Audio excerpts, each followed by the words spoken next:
Pois é, né? Dia 19 de agosto de 2019. Parece que o mundo acabou.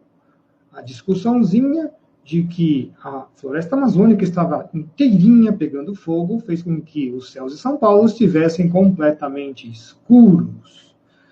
Quando eu comecei a ouvir essa história, eu fiquei bastante preocupado, porque parece que a ciência acabou. Esse mesmo dia, durante a manhã, eu estava no interior de São Paulo e estava observando o céu. E observei o quê? Todas as assinaturas referentes a um sistema frontal quente, que começa com nuvens cirros, cirroestratos, depois nuvens altoestratos e, finalmente, chega a nuvem nimboestratos.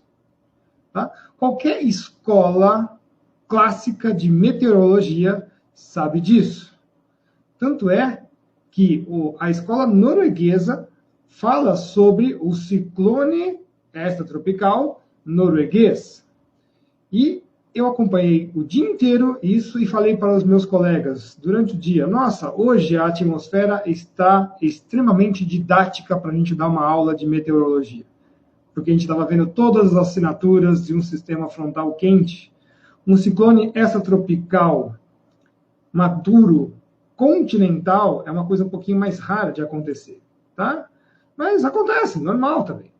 E aí o sistema frontal quente, né, do ciclone norueguês, da escola clássica da Noruega, mostra que tem certa assinatura e qualquer meteorologista que conhece essa história, conhece a escola clássica, sabe reconhecer essas assinaturas. Então a gente viu isso acontecendo. Agora, a minha surpresa é chegar durante a noite e ver que estava um alarde dizendo que tudo aquilo que estava acontecendo era por causa de queimadas na Amazônia. Ora, é como se tivesse jogado 100 anos de ciência no lixo. Tá? A escola norueguesa começa mais ou menos em 1904 e a discussão de sistemas frontais vai maturar até 1917. Então, nós estamos falando aí de 102 anos, pelo menos, jogados no lixo. Esse é um grande problema, porque hoje em dia, né, falta-se muito os estudos de meteorologia sinóptica e operacional. Por quê? Porque a meteorologia sinóptica e a operacional, elas trabalham naqueles dois pontos importantes do método científico. A observação, e o 2, a descrição. Então, hoje o pessoal gosta muito só de dinâmica, esquece que isso nasce da observação, da meteorologia sinóptica, ela vem antes, ela precede a escola. Tá? Então, essa assinatura estava lá. Qualquer um que é mais antigo na escola da meteorologia viria isso acontecer. Tá? Isso está em qualquer livro de meteorologia operacional ou meteorologia de aviação. Tá? Vou mostrar para vocês aqui, ó. Hoje o meu vídeo está bem simplesinho, mas vou mostrar para vocês aqui, ó. Tá? Isso aqui faz parte de uma das aulas de climatologia. Olha aqui que eu falei para vocês. As nuvens cirros, as nuvens cirroestratos aqui, depois a altoestratos, e aí a nimboestratos, a nuvem chamada nuvem sorrateira. E por que ela é a nuvem sorrateira? Porque ela vem, né, devagarinho, assim, vai envolvendo o inimigo. Lembre-se que a escola norueguesa nasce num período da história humana em que tinha toda essa ideia de imperialismo, de dominar territórios. Então, a própria questão de sistema frontal é em alusão à frente de batalha. Tá? Então, o ar quente tomando o território, ele vai empurrando o ar frio, só que ele é muito lento, ele é letárgico, por isso que o nimboestratos é a última nuvem que chega, e chega com chuvas. E o interessante é que quando a gente vai observar as informações, dados, né? Então a gente foi atrás de dados, porque começou essa historinha da fumaça, que era a fumaça que fez isso, que é a fumaça que fez aquilo, etc. e tal. Ok, vamos para a meteorologia operacional e buscamos, né, os códigos METAR de hora em hora dos principais aeródromos do país, naquele corredor que foi modelado e, portanto, não sequer observado de fato, né, sobre a tal da fumaça. Aí você vai lá no código METAR e, pasmem, né, nenhum deles aparece fumaça. Mas em todas as horas, aliás, os códigos vão vindo aí de hora em hora, você vai vendo toda a descrição daquela figurinha que eu acabei de mostrar para vocês. Tá? Então, overcast, o céu ficou totalmente encoberto, você não tem restritor de visibilidade, que é fumaça, e ainda por cima, lá na última hora, na parte mais tarde aqui, onde nós tivemos as chuvas, aparece lá, Victor Charlie Tango Sierra. O que significa isso?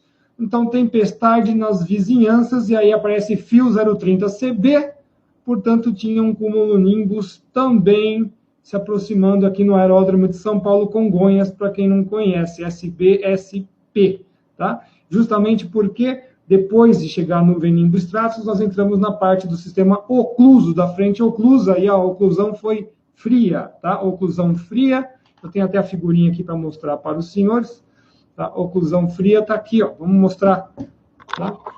Oclusão fria, está aqui, ó. Livros didáticos, e o que tem na oclusão fria? Cúmulo nimbus, que foi observado, então, no aeródromo de São Paulo, Congonhas, certo? Não tem nada a ver com fumaça, com fuligem, etc. e tal.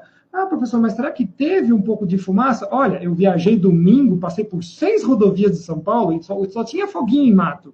Foguinho em mato, porque nós estamos em período de seca e tem foguinho pegando em tudo que é lugar aqui. Isso é normal acontecer.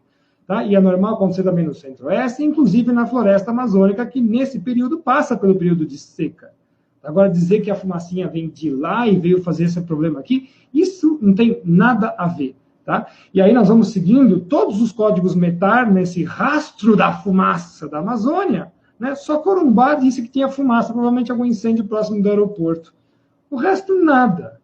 O resto, absolutamente nada. Agora, se você quer ver realmente fumaça cair na cidade de São Paulo, é muito interessante, porque quando entra em erupção um vulcão, como o Chaitén aqui no Chile, alguns anos atrás, acho que mais ou menos uns 10 anos atrás, e passou a mesma condição de um ciclone extratropical, só que mais ao sul do Brasil e próximo do oceano, aí sim a pluma de fumaça do vulcão, aliás, é um vulcão, né?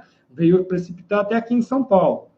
Agora, falar que água suja que você recolheu é prova de que a fumaça da floresta amazônica é lamentável, esse tipo de discussão, de afirmação. Tá? Aliás, eu acabei de ver lá uma cientista aqui da universidade falando que encontrou um poluente que possivelmente pode ser atribuído à queima de mata. Não, a queima aqui também, ó, a queima aqui do lado. E todos os outros não interessam. Inclusive, o argumento desse pessoal é bastante paradoxal. Então, não é mais o automóvel que faz poluição na cidade, né? Então, agora vocês estão literalmente assumindo que a sujeira vem de fora. Ah, é muito interessante isso, né? Porque até um certo tempo atrás era motor a diesel dos ônibus, dos caminhões, dos automóveis, tinha que fazer vistoria veicular, empresa que faturou bilhões de reais do dinheiro do contribuinte paulistano, né? Então, olha só como o argumento aí do discurso é totalmente falho. Então, o que aconteceu foi isso, pessoal. Simplesmente nós tivemos aí um sistema ciclônico continental, maturou então o centro de baixa no continente.